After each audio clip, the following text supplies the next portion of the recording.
ખેડૂતવાસ વિસ્તારમાં વિધવા મહિલા ઉપર વ્યાજખોરોએ હુમલો કરતા સારવાર હેઠળ ખસેડાય। ખેડૂતવાસ મેલડીમાંની ધાર પાસેના મફતનગરમાં રહેતા સોનીબેન દીપેશભાઈ મકવાણાએ ભરતભાઈ ગોહિલ પાસેથી રૂપિયા 20,000 વ્યાજે લીધા હતા, જેમાં તેઓએ છેલ્લા 2 વર્ષથી 4,000 રૂપિયા દર અઠવાડિયે આપ્યા હોવા છતાંય અચાનક ભરતભાઈ ગોહિલ અને અન્ય 2 લોકો સોનીબેન પાસે આવ્યા હતા અને તાત્કાલિક રૂપિયા આપવાનું કહ્યું હતું। જો નહીં આપતો તારા મકાનને તાળું મારી દઈશ। આ સમયે ઉગ્ર બોલાચાલી થતાં ઉશ્કેરાય છે ભરતભાઈ ગોહિલ અને અન્ય 2 લોકોએ સોનીબેન દીપેશભાઈ મકવાણા ઉપર છરી વડે હુમલો કરતા તેમને સારવારથી ખસેડાયા હતા।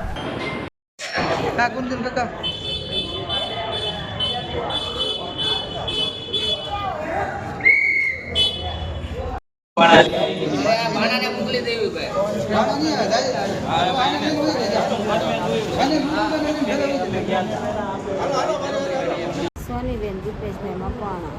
બેન ક્યાંથી આવો છો ને શું બનાવ બન્યો? ખેડૂતવાસ મેળીમાં ધાર મફતનગર। ભરતભાઈ ગોહિલ હું મારી કને 20,000 રૂપિયા માંગે છે, મારી કને અત્યારે પૈસા નથી, વ્યાજ ભરાતું હતું તાઉદી મેં ભર્યું, અત્યારે મારા ઘરે આવીને ધમકી દેશ કે પૈસા નહીં આપને તો મારી નાખીશ, ઘરમાં તાળા મારી દઈશ।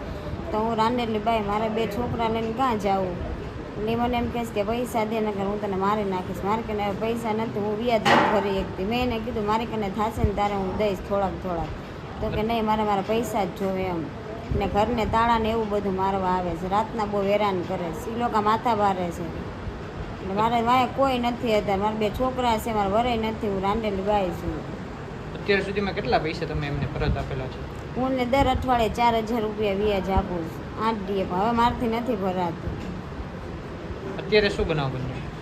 અત્યારે હું મારા ઘરે બેઠી હતી તો એ લોકો આવ્યા, મને કે પૈસા, મેં તો પૈસા મારી કને નથી, થશે તારે થોડાક દઈશ। તા કે એમ નહીં કે મને પૈસા જોવે નકર હું ઘરને તાળું મારી દઈશ, તમે તો હું ગમે એમ કરીને થોડાક દિનના તમને પૈસા આપી દઈશ। તા કે એમની મને પૈસા જ જોવે એ કે તે સીધી સરી મારીને મને સીધી આથળમાં મારી દીધી, આવીને સીધી કાઢી।